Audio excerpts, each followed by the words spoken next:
마가복음 1장 23에서 26절 제가 읽겠습니다. 마침 그들의 회당에 더러운 귀신 들린 사람이 있어 소리질러 이르되 나사렛 예수여 우리가 당신과 무슨 상관이 있나이까? 우리를 멸하러 왔나이까? 나는 당신이 누구인 줄 아노니 하나님의 거룩한 자이니이다.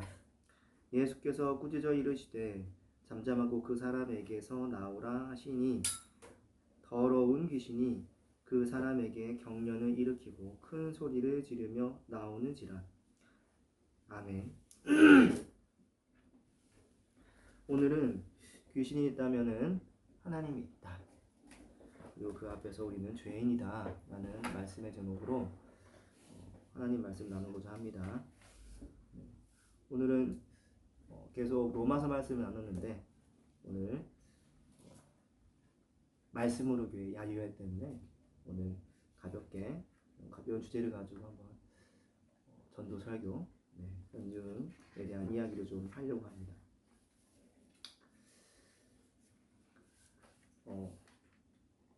성경을 모르는 성경을 모르는 사람, 그런 불신자들을 전도를 하려고 하면 어떻게 해야 될까요? 불신자들과 공감대를 형성하면서 성경이 말하는 복음과도 연결된 주제를 이야기해야 합니다. 이런 것들을 우리가 그 주제를 찾아서 설명하고 주께로 인도하는 것을 변증이라고 하죠. 변증. 그래서 전도를 할 때에는 이 변증의 과정이 있어야 됩니다. 성경에 관심도 없고 죄, 구원, 하나님 나라 모든 말들이 낯섭니다. 관심 바뀐데 그런 것부터 이야기하면은 금방 관심이 떨어지게 되죠. 물론 복음 그 자체에도 능력이 있습니다. 하지만 변증을 하는 과정 가운데서도 그렇게 주님에게로 인도가 되어지는 거죠. 변증하고 또 주 예수 그리스도에 대해서 관심 있게 되면 알리고 하는 부분입니다. 누구나 그렇듯 자신이 이해할 수 있는 내용을 가지고 말해야 공감하며 빠져들 수 있습니다. 노인에게 결혼을 주제로 대화한다는 것, 이거 어리석은 것이죠. 금식하는 사람에게 음식 이야기를 하는 것은 그 사람의 화를 돋구는 말입니다. 듣는 사람이 이해하고 공감할 수 있어야 복음이 들립니다. 아, 저 사람이 나를 지금 이해해주고 있구나. 아, 그래서 어떻단 말이지? 라는 이야기인 거죠. 그 중에 하나가 바로 귀신에 대한 부분입니다. 귀신은 신자나 불신자 누구나 아는 주제입니다. 보통 하나님을 믿지 않아도 모두 귀신이라는 영적 존재를 무서워합니다. 귀신을 무서워한다는 것은 귀신이라는 영적 존재를 믿는다는 외적 표현이라고 말할 수 있습니다. 또 불신자들은 귀신이라는 주제를 너무 신기해하고 재미있어해 합니다. 그래서 책으로도 쓰여지고 영화로도 만들어지고 서점, 도서관 가면은 그 귀신에 관련된 책들 있는 거 아시죠? 네, 공포물로 해가지고 좀 분류가 됩니다. 사람들은 세상이 물질로 되어 있다고 주장하면서 귀신의 존재에 대해서도 그렇게 은근히 인정해요. 이 귀신이라는 주제가 신자에게도 중요한 이유가 있습니다. 그것은 귀신이 영적 존재이기 때문에 이를 인정한다면 또한 영적 존재이신 하나님께도 쉽게 나아가게 되기 때문입니다. 귀신의 존재를 인정하면 초월적 하나님을 믿고 따르기 훨씬 수월해집니다. 왜요? 같은 영적 존재인데 하나님이 더 높으신 창조주, 만물의 주 아니시겠습니까? 그럼 신자에게도 유익하고 특히 불신자에게 복음을 전할 때 좋은 주제가 되는 오늘 귀신, 오늘 전도 설교, 변증에 대한 이야기 한번 귀신을 가지고 해보도록 하겠습니다. 성경은 그럼 귀신의 존재를 인정할까부터 한번 생각해 볼까요? 성경은 귀신의 존재를 언제나 인정했습니다. 구약도 마찬가지지만 오늘 신약 같은 경우도 예수님께서 분명히 이야기하시죠. 예수님은 유대인 회당에서 더러운 귀신 들린 자에게서 나오라고 귀신을 내쫓아 버리십니다. 마가복음 1장 23절에서 26절 제가 읽어보겠습니다. 마침 그들의 회당에 더러운 귀신 들린 사람이 있어 소리질러 이르되 나사렛 예수여 우리가 당신과 무슨 상관이 있나이까? 우리를 멸하러 왔나이까? 나는 당신이 누구인 줄 아노니 하나님의 거룩한 자니이다. 예수께서 꾸짖어 이르시되 잠잠하고 그 사람에게서 나오라 하시니 더러운 귀신이 그 사람에게 경련을 일으키고 큰 소리를 지르며 나오는지라. 귀신도 하나님과 하나님의 아들 예수님을 인정합니다. 예수님도 귀신의 존재를 인정한 거죠. 예수님이 자신이 오신 것은 귀신을 멸하고 하나님 나라가 임하게 하기 위함이라는 그런 말씀도 신약 복음 가운데서 이야기를 합니다. 마태복음이죠. 마태복음 12장 28절 이렇게 나옵니다. 그러나 내가 하나님의 성령을 힘입어 귀신을 쫓아내는 것이면 하나님의 나라가 이미 너희에게 임하였느니라. 그렇죠. 예수님이 옴으로써 성령이 역사하시고 그렇게 해서 귀신이 쫓아가는 일들이 벌어지게 되었어요. 예수님은 그 일을 하러 오신 거예요. 그렇게 함으로써 사단의 나라에서 그 어둠의 나라 가운데서 하나님의 나라로 사람들을 구원하여 인도하기 위해서 오신 분이다. 이미 너희에게 임했다. 예수님의 사역은 그래서 귀신과 아주 연관성이 깊습니다. 또 한편 바울, 우리 사도들 어떻습니까? 바울은 점치는 귀신을 쫓아내기도 했습니다. 사도행전 16장 16에서 18절 말씀입니다. 우리가 기도하는 곳에 가다가 점치는 귀신 들린 여종 하나를 만나니 점으로 그 주인에게 큰 이익을 주는 자라. 그가 바울과 우리를 따라와 소리질러 이르되 이 사람들은 지극히 높은 하나님의 종으로서 구원의 길을 너희에게 전하는 자라 하며 이같이 여러 날을 하는지야. 바울이 심히 괴로워하여 돌이켜 그 귀신에게 이르되 예수 그리스도의 이름으로 내가 내게 명하노니 그에게서 나오라 하니 귀신이 즉시 나오니라.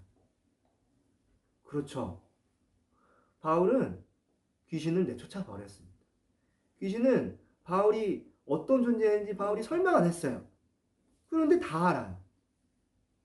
영적 존재이기 때문에 그렇죠. 영적 존재이기 때문에. 그래서 이 귀신은 성경에서 항상 등장하고 있어요. 그러므로 신자는 귀신의 존재를 인정하며 귀신까지 다스리는 만물의 주 하나님을 믿어야 합니다. 귀신은 물질적 존재가 아니라 영적 존재입니다. 왜요? 눈에 안 보이니까요. 그런데 스스로 생각하고 사람을 통해서 말하기도 합니다. 역사를 일으킵니다. 성경은 그 귀신의 존재를 증명하고 그 귀신을 다스리는 하나님을 드러냅니다. 귀신도 하나님의 다스림 속에 있고 그 귀신을 다스리는 하나님은 창조하신 만물의 주인이신 거예요. 신자는 성경 속 영적 존재인 귀신을 그래서 인정해야 합니다. 하나님은 귀신을 통해서 자신의 존재됨을 우리 사람들에게 더욱 드러냅니다. 그렇죠? 귀신을 추앙하라는 것이 아닙니다. 와, 귀신 대단하네. 박수치라는 말이 아닙니다. 귀신이 있다면 그 세력을 마지막 날 완전히 멸하실 영적인 존재. 만물의 주 하나님도 더욱 믿으라는 뜻입니다. 귀신이라는 존재는 신자들로 더욱 초월적 하나님을 드러내며 의지하게 합니다. 그럼 이제 중요한 것은 불신자들은 이 귀신을 어떻게 생각할까라고 하는 부분이죠. 귀신이 존재하지 않는다고 그들은 생각할까요? 자, 불신자들은 성경이 없어도 재미있게도 귀신이 존재한다는 증거를 매일 접하면서 삽니다. 자, 이런 증거들은 세상이 물질로만 이루어졌다고 말하는 사람들도 매일 겪는 매일의 현상입니다. 재밌죠? 하나님은 싫어하는데 네, 귀신의 존재 증거는 맨날 보는 거예요. 뭘까요? 꿈입니다. 꿈. 저희 아들 같은 경우는 이상하고 무서운 꿈 안 꾸게 해달라고 막 기도를 해요. 예수님께. 그 좋은 현상이에요. 어렸을 때부터 주님을 의지하고 네, 그러는 것. 네, 꿈입니다. 꿈 왜 꾸나요? 설명이 어려워요. 어떻게 뭐 요즘 과학자들은 꿈도 어떻게 물질적 그런 반응으로 이렇게 설명한다고 하는데 그게 그렇다고 설명은 하지만 잘 믿겨지지가 않죠. 어색하고. 그리고 설명이 안 되는 부분들도 사실 있습니다. 악몽을 꾸면 또 보이는 그런 이상한 존재들도 있어요. 오늘 내가 꿈을 꿨는데 그 꿈대로 내일 이루어지는 그런 이상한 일도 겪기도 합니다. 옛날에 이제 그 서프라이즈라고 하는 프로그램이 있었는데 거기에 이제 그런 신비한 이야기들 종종 등장하죠. 또 가위 눌리는 거. 저 어렸을 때 항상 가위를 잘 눌렸어요. 그게 저만 그런 게 아니고요. 예수 안 믿는 사람, 모든 사람들은 한 번쯤 겪어보는 부분입니다. 귀신, 영적 존재는 우리의 정신세계와 그렇게 멀리 떨어져 있지 않습니다. 그리고 뭐 수년, 10년마다 한 번씩 등장하지도 않고요.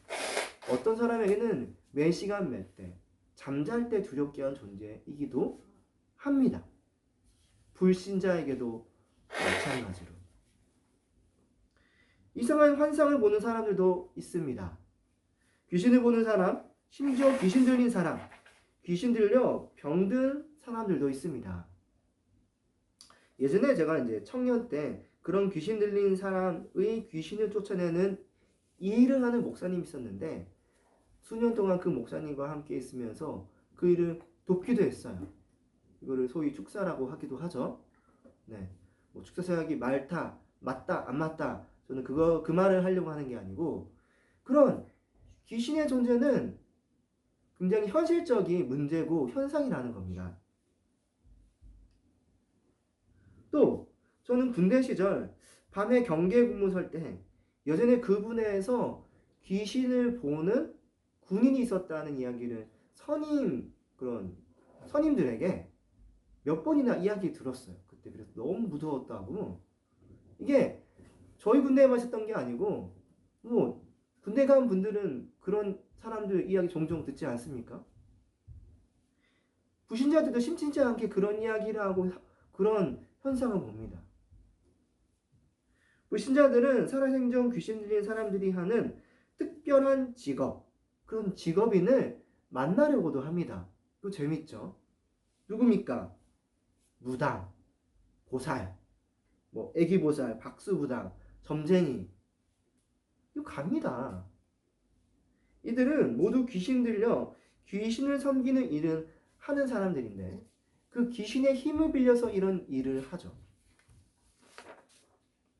물론 귀신 들리지 않고도 이런 무당 일 하는 사람들인데 이들을 학생무당이라고 하죠. 근데 분명한 것은 그들이 그렇게 귀신을 섬긴다는 겁니다. 이렇게 불신자들은 자연스럽게 귀신의 존재도 그렇게 매일 증거들을 보면서 사는 거예요.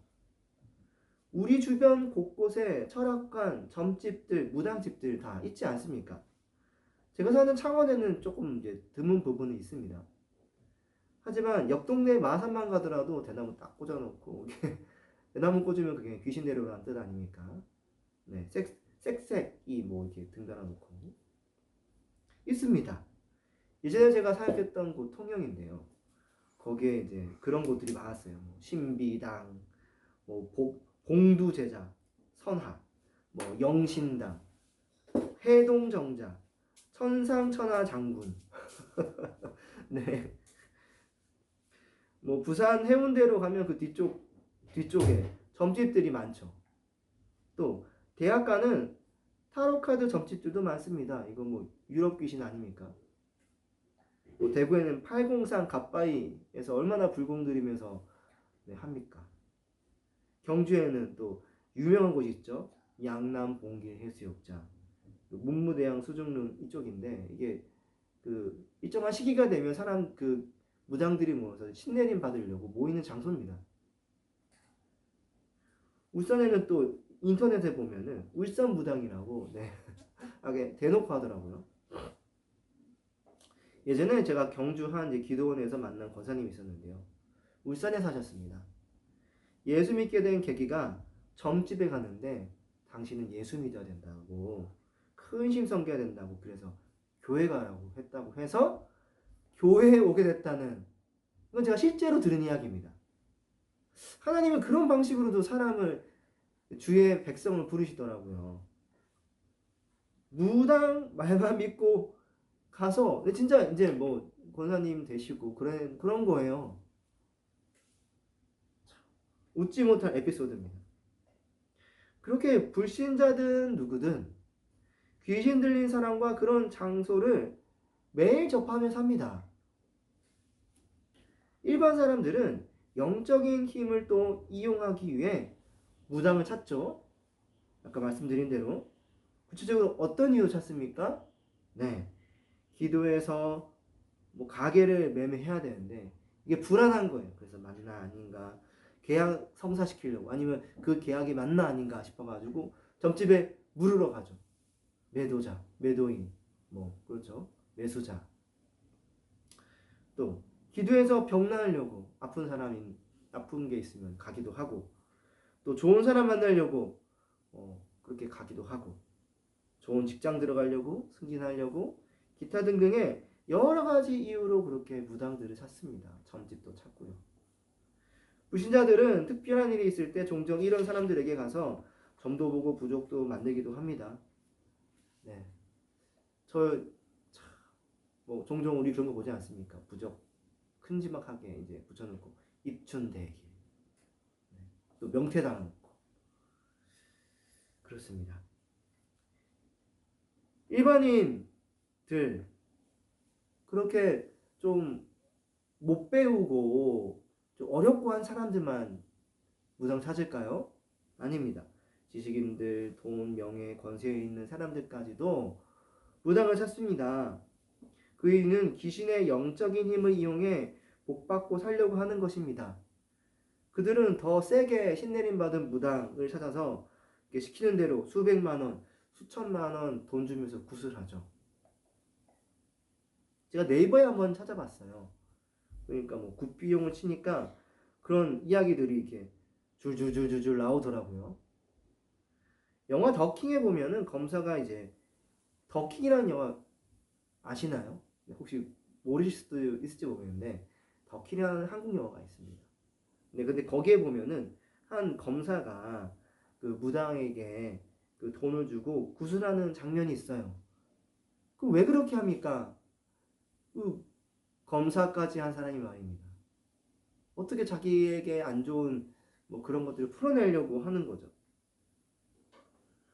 뭐 영화가 거짓말일까요? 실제로도 뭐 윤석열 대통령 씨 후보 시절에 손에 왕자 탁 이게 그리고 나오지 않았습니까? 뭔가를 의지하고 있다는 거죠. 또 대통령의 부인 김건희 씨 자신을 영적인 사람이라고 공공연히 이야기했고 자신이 더 사주팔자 잘 보고 또 점도 잘 치고 그런다고 말하지 않았습니까? 그렇게 영적인 세력을 의지하는 거예요. 무서운 영화의 단골 메뉴 그 귀신 영화 아닙니까? 일본 영화 링, 주원, 또 실화를 바탕으로 한 컨저링 유명했죠. 엑소더시스트, 한국 영화 곡성, 검은 사제들, 곤지암 얼마나 많습니까? 사실 뭐 신접자 귀신 들린 무당은 동서양 막론해가지고 전 세계적입니다. 이게 한국만의 이야기가 아닙니다. 그러니까 뭐 동양, 서양, 아프리카, 중동, 아메리카 등등 모든 나라, 모든 사람들에게 그런 샤머니즘적 신앙이 있고 귀신을 의지한다는 거예요. 제가 좀 지금으로부터 한 10년 전, 2006년의 일인데 그때 월드컵 때였는데 대한민국 토고전 혹시 기억하시는 분들은 기억할지 모르겠습니다. 그때 이 토고 나라에서 대한민국을 이기고 싶어 해가지고 이 토고 축구 선수들을 위해서 주술사가 뭐 주술을 했다고 나오지 않았습니까? 전 세계적 TV, 뭐 우리나라에서도 방영이 되었고요. 자, 세계 어린 나라는 다 했습니다. 그렇다면 불신자들도 귀신이 있다고 생각한다면 그들도 하나님을 인정할 수 있는 길이 열린 거예요. 자, 신자의 경우와 마찬가지로 불신자들도 영적인 존재인 귀신의 존재를 인정하면 그럴 수밖에 없는 거예요. 왜냐하면 먼저 귀신이 있다는 것은 이 세상이 물질로만 이루어진 세상이 아니라 영적 존재도 있는 세상이라는 것을 받아들여야 되거든요. 그렇다면 영적인 존재들이 세월이 흘러 우연히 만들어지지 않은 거잖아요. 그렇기에 결국 이 세상은 우연히 탄생한 물질적 세상이 아니라 어떤 영적으로 강력한 전지전능한 존재에 의해 귀신 같은 영적 존재도 이 세상의 이 물질 세계도 다 그렇게 만들어졌다는 것. 네. 뭐 그렇다고 해서 하나님이 귀신을 만들었다. 이거는 좀 다른 성경의 말씀들을 좀 생각해 봐야 되는 부분입니다. 잠깐 이렇게 이야기하고 넘어갑니다. 이 세상을 창조한 전지전능한 신이라면 그 신은 그 어떤 귀신과도 비교할 수 없는 또 유일한 신이라는 거 생각할 수밖에 없겠죠. 그래서 바울은 영적인 존재를 인정하며 수많은 우상을 섬기던 그런 아덴 사람들에게 그들이 알지 못하는 천지의 주제, 만물의 주관자 하나님에 대해서 이야기를 했습니다. 사도행전 17장 16절에서 25절 그런 영적인 존재를 아는 사람들에게 하나님에 대해서 이렇게 바울은 소개합니다.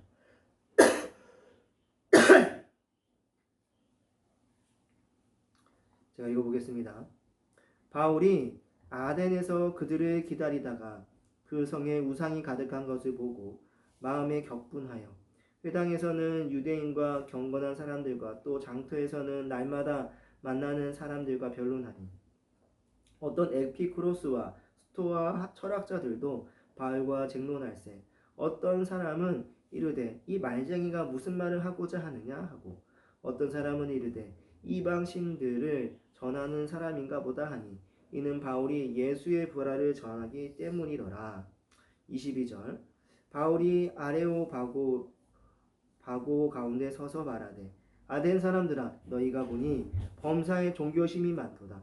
내가 두루 다니며 너희가 위하는 것들을 보다가 알지 못하는 신에게라고 새긴 단도 보았으니 그런즉 너희가 알지도 못하고 위하는 그것을 내가 너희에게 알게 하리라. 우주와 그 가운데 있는 만물을 지으신 하나님께서는 천지의 주제시니 손으로 지은 전에 계시지 아니하고 또 무엇이 부족한 것처럼 사람의 손으로 섬김을 받으시는 것도 아니니 이는 만민에게 생명과 호흡과 만물을 친히 주시는 이심이더라. 어떻습니까? 바울은 신적 존재, 그런 귀신을 아는 자들에게 하나님을 이런 영적 존재들에 빗대어서 변증하며 소개합니다. 그들에게 전도를 하는 거죠. 그렇게 해서 그들이 하나님을 믿을 수 있도록 인도하는 겁니다. 그래서 무신론자보다 유신론자, 신의 존재를 믿는 자가 전도하기 좋습니다. 왜냐하면 보이지 않는 존재, 영적 존재를 그도 믿기 때문에 그런 것이죠. 자, 그러면 이쯤에서 귀신은 무엇인가 생각해 봐야 되겠죠? 네, 아까도 잠깐 말했던 것처럼. 자, 성경은 귀신은 하나님의 피조물 중 자기 주의를 지키지 않고 떠난 타락한 천사라고 말합니다. 유다서 1장 6절 이렇게 말합니다. 또 자기 죄를 지키지 아니하고 자기 처소를 떠난 천사들을 큰 날의 심판까지 영원한 결박으로 흑암에 가두셨으며. 그렇죠. 그렇게 하나님은 자기 주의를 떠난 천사들에게 그런 일을 했다고 네, 오늘 타락한 천사로서 귀신을 말하고 있습니다. 성경은 계시록 12장 9절에서 이런 말씀을 합니다.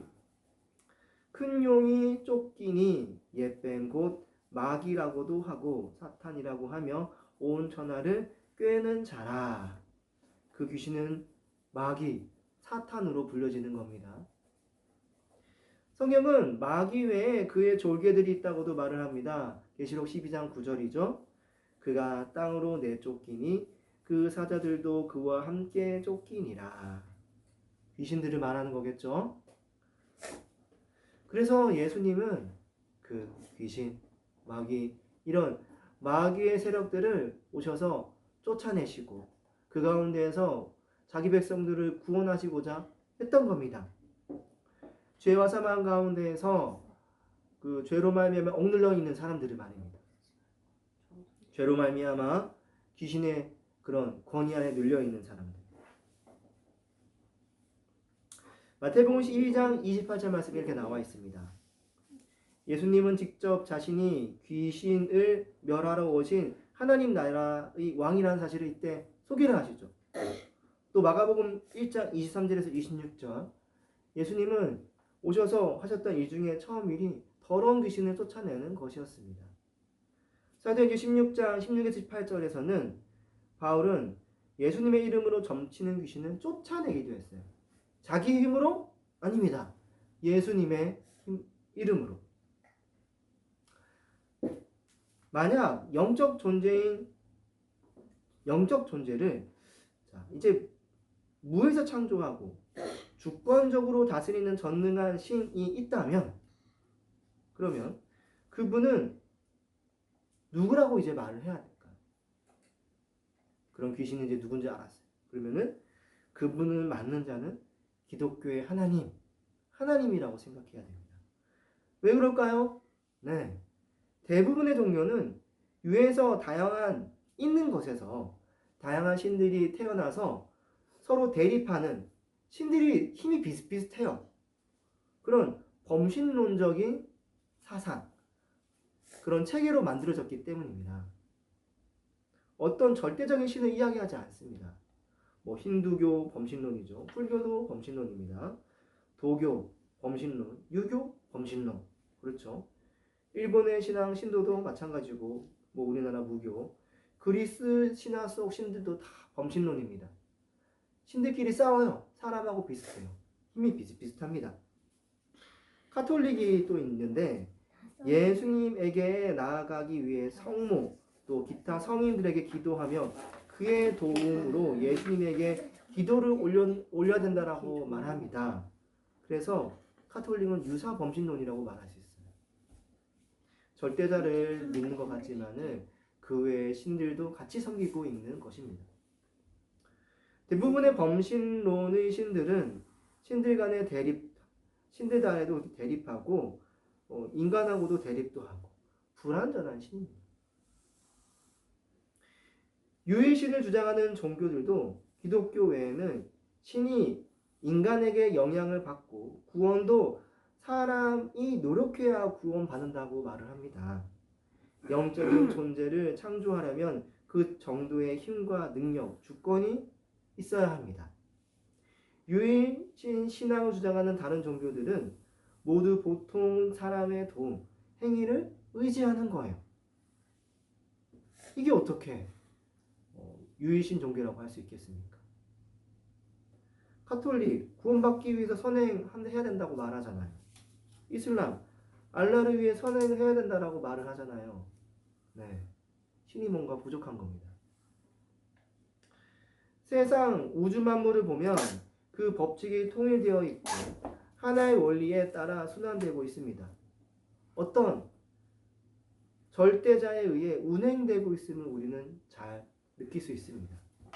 자연의 순환 구조, 행성의 운행, 또 태양계의 운행, 정교한 수학, 물리학 법칙으로 해석 가능한 만물의 운행들. 우리는 이것을 통해서 전지전능하신 하나님, 창조주 하나님을 생각할 수가 있는 겁니다. 세상에 전지전능한 신이 있다면 그에 의해 창조되었다는 증거도 있겠죠. 그렇죠? 과학에서 말하는 우주 대폭발 빅뱅 이론이 있습니다. 그 빅뱅 이론은 첫 번째 대폭발이 일어나려면 어떤 계기가 있어야 된다라고 말을 하는데 이 계기를 설명을 잘 못합니다. 그냥 우연히 되어졌다라고 말하죠. 그런데 그 굉장하고 중요한 일이 우연히 어떻게 일어납니까?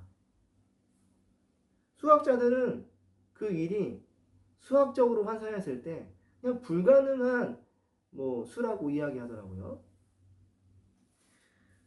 자, 자연에서는 우연히 생명체의 기본이 되는 단백질 이런 거 안 만들어집니다. 어떤 절대자가 이 단백질 구조를 만들어야 이 생명의 기본이 되는 이 단백질 구조에서 생명들이 나오게 되는 거예요. 쉽게 말해 이렇게 이제 흙에서 우연히 고기가 만들어지지 않는다는 겁니다. 만들어져도 강한 자연 형상들 때문에 다 파괴되는 그런 구조들이죠. 흙은 생명체의 기본 구조가 되는 복잡한 DNA, 어떤 유전자 구조입니다. 이런 나선형, 2층 나선형 구조, T-A-C-G-U 그런 단백질 그런 기호들 있죠. 네, 생물학 시간에 다 배웠는데 다 까먹었죠. 이런 것들이 이게 딱 아주 정교하게 구조가 돼서 만들어진다. 정상적인 생명 활동을 하려면은 이런 정교한 구조가 만들어져야 됩니다. 그 구조는 조금의 오차도 허용하지 않습니다. 만약 오차가 생기면은 그 생명은 죽는 거예요. 돌연변이들은 다 오래 못 삽니다. 그래서 아무렇게나 이렇게 막 뭉친다고 단백질 구조가 또 생명이 되는 것도 아닌 거예요.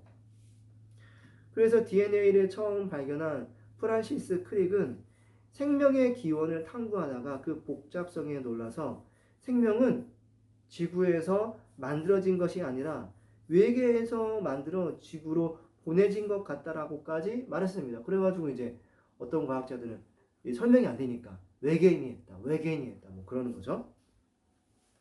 외계인이 어디 있습니까? 외계인이 없지. 자, 여러 가지 DNA를 만들기 위한 DNA 구조 정보를 자연에서 우연히 얻을 수 없습니다.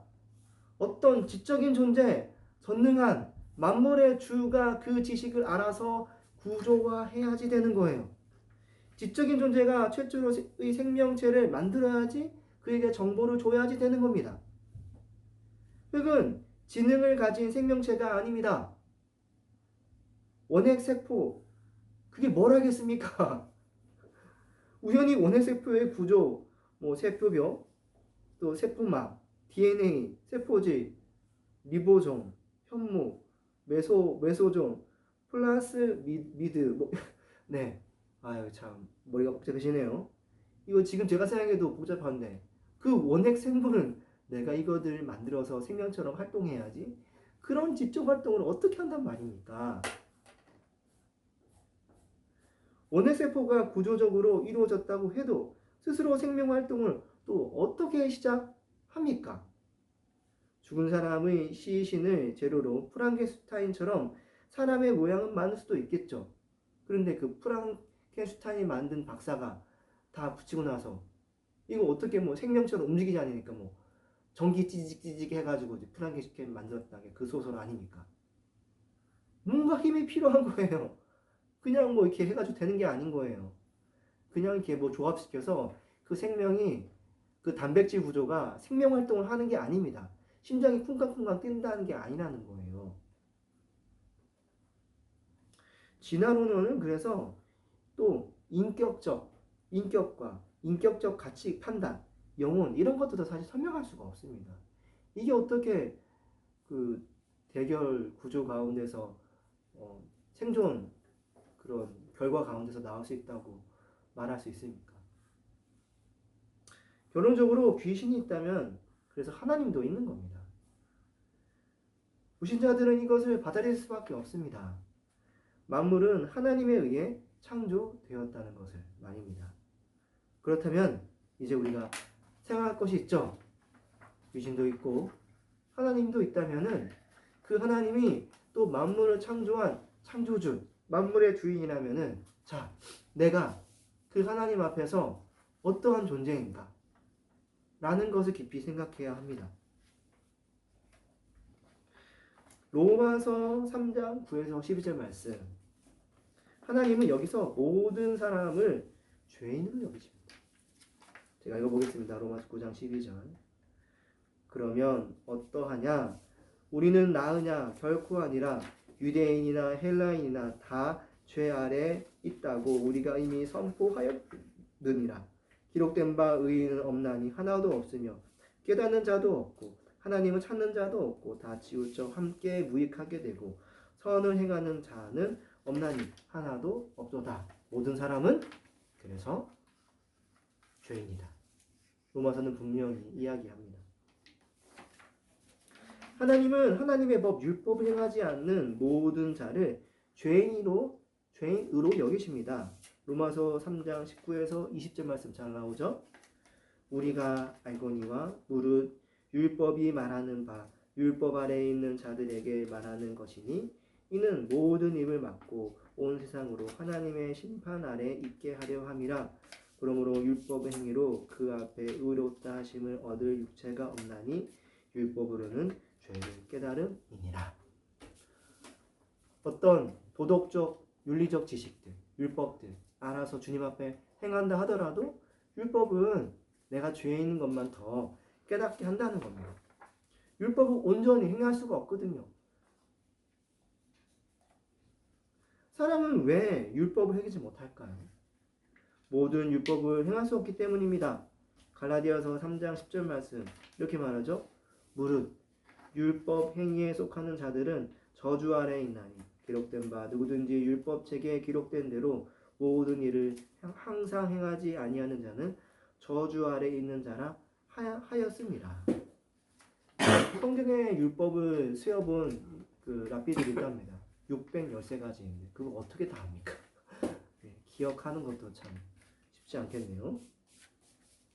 율법을 항상 행할 수도 없습니다. 죽을 때까지 과거부터 현재 미래까지 계속 죄 안 짓고 어떻게 산단 말입니까? 대표적인 10계명 그 10가지 계명 지키는 것도 어려운데 말입니다. 율법의 본질적 의미를 또 말과 마음으로도 행해야 됩니다.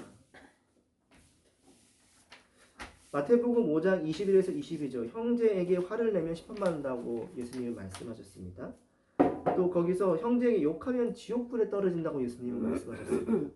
또 마태복음 5장 28절에서 마음으로 음란한 생각만 하더라도 그거는 가는 죄라고 예수님이 말씀하셨죠. 우리가 이 앞에서 어떻게 죄인 아니라고 말할 수 있습니까? 만물의 주 하나님을 인정하는 순간 그 하나님 앞에 또한 나는 인정받아야 되는 사람인데 내가 인정받기가 어려워요. 못 받습니다. 죄인이라는 것만 깨달을 뿐인 거예요. 결국 사람은 죄인으로서 하나님 앞에 지옥 형벌 받는 상황에 직면합니다. 우리는 그 가운데에서 무엇을 찾아야 됩니까? 하나님은 죄인들에게 율법의 예수님을 믿음으로 구원받는 길을 주셨다라고 말을 합니다. 로마서 3장 21에서 22절 말씀. 이제는 율법에 하나님의 한 의가 나타났으니 율법과 선지자들에게 증거받은 것이라 곧 예수 그리스도를 믿음으로 말미암아 모든 믿는 자에게 미치는 하나님의 의인이 차별이 없느니라. 예수님을 믿음으로 말미암아 의롭게 되는 것. 하나님은 그 길 외에 우리에게 주신 적이 없습니다. 죄인들은 다음과 같은 사실을 믿어야 구원을 받습니다. 예수님이 나 대신 하나님에게 속량 내 죄값을 치러 주러 오셨다는 것을 믿어야 합니다. 아무것도 한 것이 없는 죄인인 나에게 거저 은혜를 베풀어 주셨다는 것을 믿어야 합니다. 이것 때문에 로마서 3장 23에서 24절 말씀 이렇게 말하죠. 모든 사람이 죄를 범하였음에 하나님의 영광에 이르지 못하더니 그리스도 예수 안에 있는 속량으로 말미암아 하나님의 은혜로 값없이 의롭다 하심을 얻는 자가 되었느니라. 예수님이 죄값을 치른 방법은 모든 죄를 짊어지고 십자가에서 화목제물로서 형벌대속적 죽음을 죽음으로써 모든 죄가 사해지는 방법이었음을 믿어야 합니다. 로마서 3장 25절 잘 이야기해주고 있죠. 이 예수를 하나님이 그의 피로써 믿음으로 말미암아 화목제물로 세우셨으니 이는 하나님께서 길이 참으시는 중에 전에 지은 죄를 간과하심으로 자기의 의로우심을 나타내려 하심이니. 예수님이 화목제물로서 십자가 형벌 대속적 죽음을 죽으셨다는 것을 믿는 것, 이 믿는 것이 최소로 알아야 하는 믿음의 최소 단위입니다. 믿음은 단순히 내용을 알고 입으로 시인하는 것으로 끝나지 않아야 합니다. 그 믿음이 삶으로 증명되어야 합니다. 믿음에 대해서는 또 나중에 한번 깊이 배워보도록 합시다. 예수님은 십자가 사건을 통해 하나님의 공의와 사랑을 또한 나타내셨습니다. 그러므로 죄인들은 두 가지를 또한 생각해야 됩니다. 죄인들은 예수님의 십자가에서 죄를 향하여서 하나님의 공의를 보여주셨다는 것. 또 죄인들은 예수님의 십자가에서 죄인들을 향한 하나님의 사랑을 베풀어 주셨다는 것. 이것을 통해서 이러한 공의와 사랑을 믿음으로써 우리는 또한 죄인된 자로서 구원으로 나아갈 수 있게 되는 것이죠. 이제 말씀을 맺겠습니다. 우리는 귀신의 존재를 통해 하나님의 살아계심과 또 죄 문제, 우리의 구원자 예수님에 대해 생각해 보았습니다. 그러나 아직 더 배워야 합니다. 사도행전 28장 30절부터 31절 말씀에 하나님 나라와 주 예수 그리스도에 대해 배워야 가야 된다는 사실을 잘 알려주고 있습니다. 바울이 온 이태를 자기 셋집에 머물면서 자기에게 오는 사람을 다 영접하고 하나님 나라를 전파하며 주 예수 그리스도에 관한 모든 것을 담대하게 거침없이 가르치더라. 왜 가르쳤을까요? 그 복음을 통해서 모든 사람이 구원, 하나님 나라에 이르기를 바랐기 때문입니다. 이 하나님 나라 더 배우고 가르침으로써 내가 또 주님 앞에 나아가고 또 불신자들로 이렇게 복음을 잘 전증하여서 주께 돌아오게 하는 우리가 되었으면 좋겠습니다. 함께 기도합시다. 기도할 때 주님, 성경이 말하는 귀신의 존재, 아버지 없는 것처럼 여기지 않게 하여 주시옵소서. 무서워만 하지 않게 하여 주시옵소서. 이미 그 마귀 사탄의 세력을 십자가로 이기신 예수님을 깊이 생각하게 하여 주시옵소서.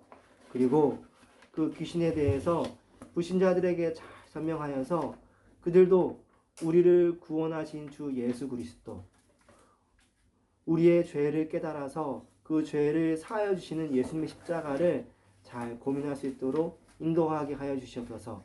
이러한 기대 조각으로 함께 기도하겠습니다.